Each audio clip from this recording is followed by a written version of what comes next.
India, de todos conocida, de los 6 sabios ciegos que se encuentran un elefante y cada uno toca una parte del animal y describe la cosa de una forma completamente distinta, ¿no? Me gusta empezar por esto, porque hoy en día está ocurriendo lo mismo con el Camino de Santiago. Hoy se llama interdisciplinaridad, no se llama ciegos que tocan tal. Bien, hay gente que se aproxima a la realidad del Camino de Santiago con una visión diferente, sobre todo en base a su formación académica, que son una serie de herramientas, de conceptos, de materiales que permiten interpretar la realidad. Bien, pues vamos a poner por caso que el ciego que está tirándole del rabo al elefante es la gente del mundo del turismo. Entonces, la gente del mundo del turismo, cuando se aproxima al Camino de Santiago, utiliza todas esas palabrejas que he puesto ahí, y algunas más, como producto turístico, capacidad de carga, nichos de mercado, etcétera, etcétera. Ellos no es que estén equivocados, ellos lo que hacen es utilizar sus conocimientos, su terminología, su disciplina para analizar una realidad. Lo que pasa es que no se dan cuenta de que están ante un fenómeno secular y además un fenómeno complejo, como es el Camino de Santiago, que no se puede limitar a una visión tan reduccionista. Por ejemplo, cuando se habla con la gente de turismo, o con los políticos, o con quienes gestionan la administración desde las diversas competencias que tengan que ver con el Camino de Santiago, se habla mucho, desde un punto de vista histórico, se atreven a hablar y dicen, claro, es que vosotros sois nostálgicos, sois puristas, sois muy rígidos, los tiempos cambian, las cosas evolucionan, hay que adaptarse al presente, etcétera, etcétera. Son esta retahíla de ideas o conceptos aparentemente racionales y asumibles, pero que tienen una trampa detrás. Entonces, ahí puse unas imágenes, la peregrinación medieval, en la Edad Moderna, en el siglo XIX, asumido al vagabundo, que va por las rutas, bueno, sin mucha fe, más bien aprovechándose de la poca hospitalidad que quedaba de un peregrino actual, ¿no? Entonces dicen, claro, es que el peregrino de hoy en día es el senderista, es el turista. El peregrino que vosotros defendéis ya no existe. Por eso he dicho la falacia, ¿no? Y por otra parte, se recurre a la forma de actuar del turismo actualmente, que se parece mucho a la minería. Lo digo aquí en Asturias, que sabéis mucho de todo esto, ¿no? De las explotaciones mineras, del carbón, etcétera.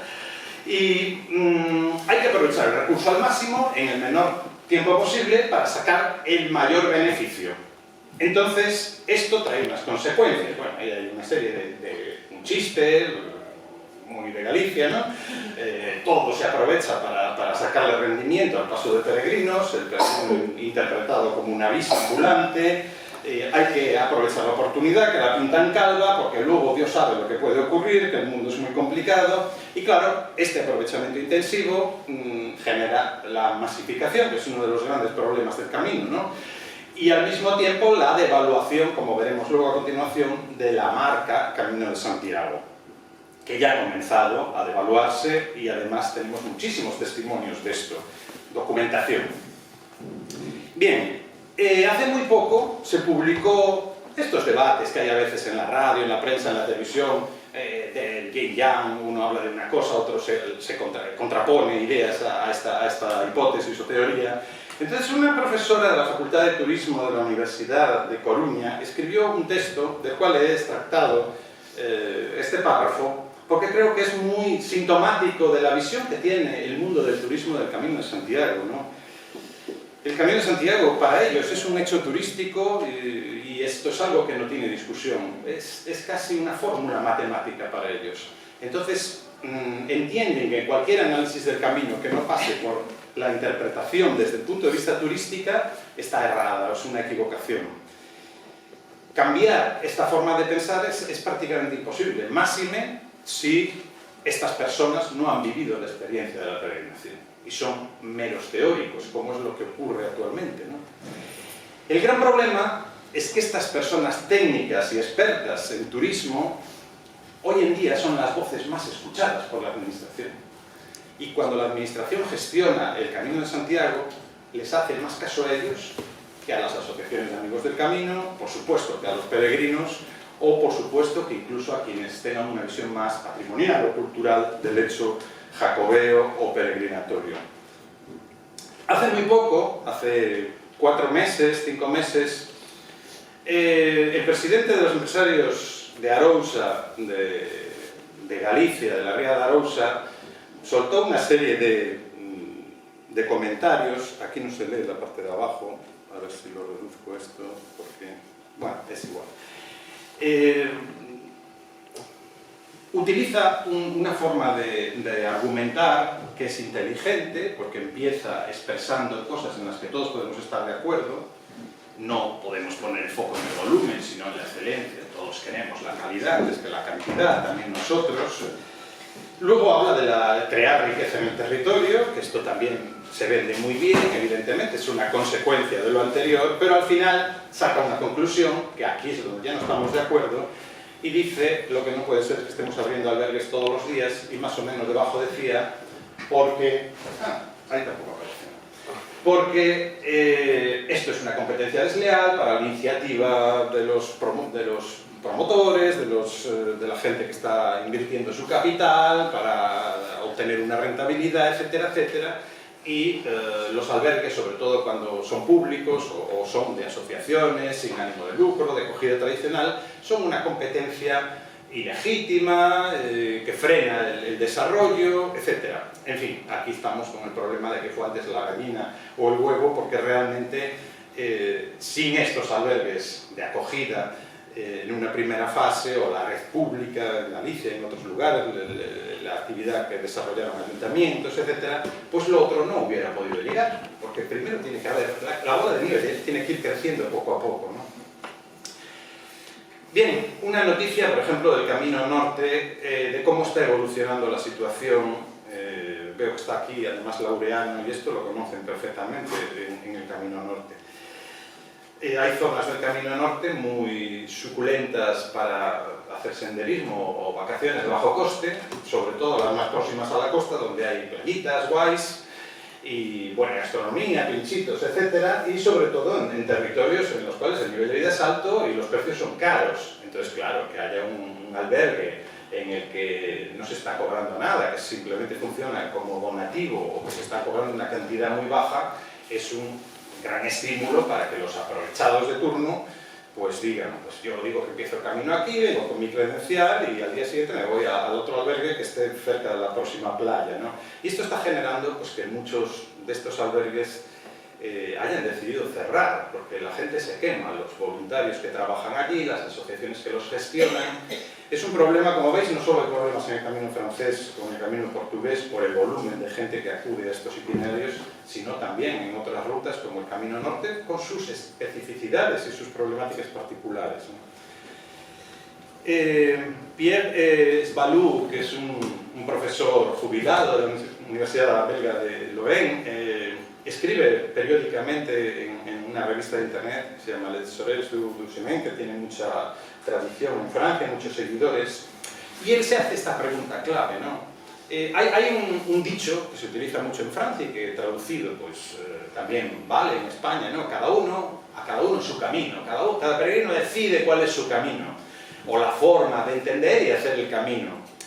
Dice, sí, bueno, pero hasta cierto punto, porque para decidir quién es un peregrino y quién no lo es, no vale que uno se designe como tal, un peregrino, ¿no? Tiene que haber una serie de criterios objetivos para definir lo que es un peregrino. Quizás este sea el kit de la cuestión a la hora de gestionar la acogida, ¿no? en los albergues de tipo tradicional.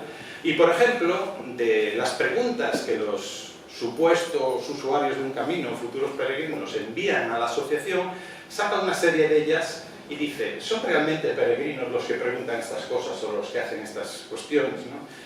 Yo pienso caminar 2 o 3 días en el camino. ¿Dónde me aconseja usted que puedo partir? Esto no es una visión de un peregrino, evidentemente. O yo quiero recorrer el camino varios días con mi gato. ¿Será aceptado en los albergues? O dice, pues sé que hay un camino muy bonito que va bordeando la ribera de un río. ¿Podría aprovechar esta circunstancia para hacer unas etapas en kayak? Bueno, son cosas que realmente no tienen nada que ver con el turismo, con la peregrinación. Estamos hablando más de una visión completamente turística, ¿no?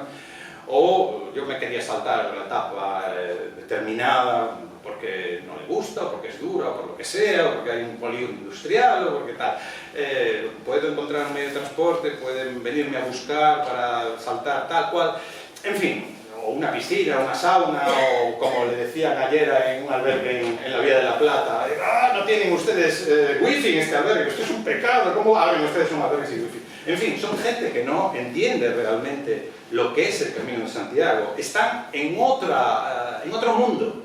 Y el problema es que esas personas, si no se educan a medida que van avanzando, constituyen un problema para el camino, generan mal ambiente con los hospitaleros que lo reciben, también con los compañeros, con otros peregrinos, y al final es un camino compuesto con un recipiente con agua y aceite, ¿no? Que no se mezclan. Hay dos formas de ver las cosas y están juntos ahí y no hay manera de que puedan convivir con éxito.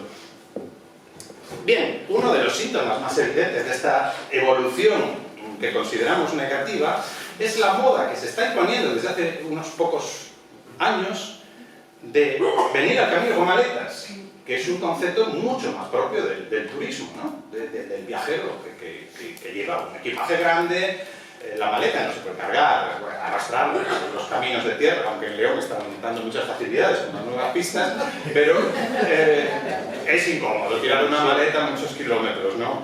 En fin, esto hay que transportarlo. Ahí están, a las puertas de los albergues. Claro, los albergues privados aceptan lo que les llegue, porque es un negocio y necesitan vivir, pero deberían los albergues, ya no digo de donativo o de acogida, deberían los albergues públicos aceptar este tipo de viajeros.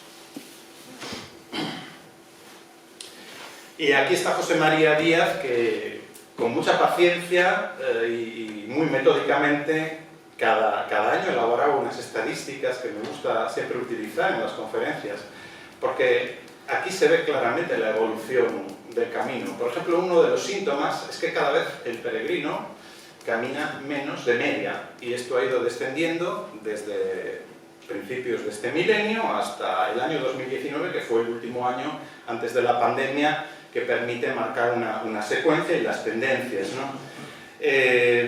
Menos kilómetros, cada vez el camino se reduce a menos etapas, se hacen rutas o bien más próximas a la meta, Santiago, o bien se eligen caminos muy cortos, como puede ser el camino inglés, que luego veremos por qué tiene tanto éxito.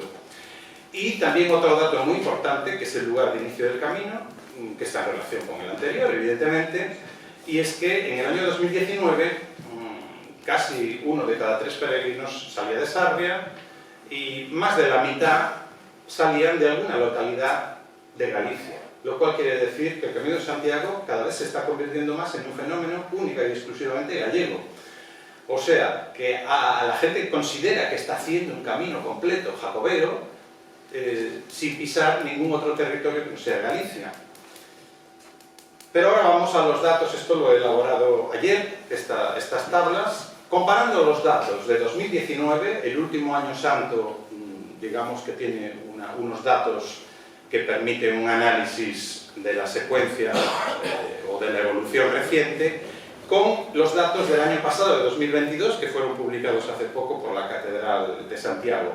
Por supuesto, siempre entre comillas, porque esto no es la palabra de Dios, no es más que una estadística que elabora una institución que no refleja el 100% de la realidad de la peregrinación, porque no todo el mundo retira la Compostela, ¿no? Entonces, vemos varias cosas importantes para percibir las tendencias que se están dando en el camino. En primer lugar, que el camino francés, pese a mantener la primacía y un número que siempre va creciendo absoluto de peregrinos, ya lleva muchos años perdiendo porcentaje respecto a los demás caminos. Y está ya en el borde de perder el 50%, posiblemente este año lo pierda o el próximo.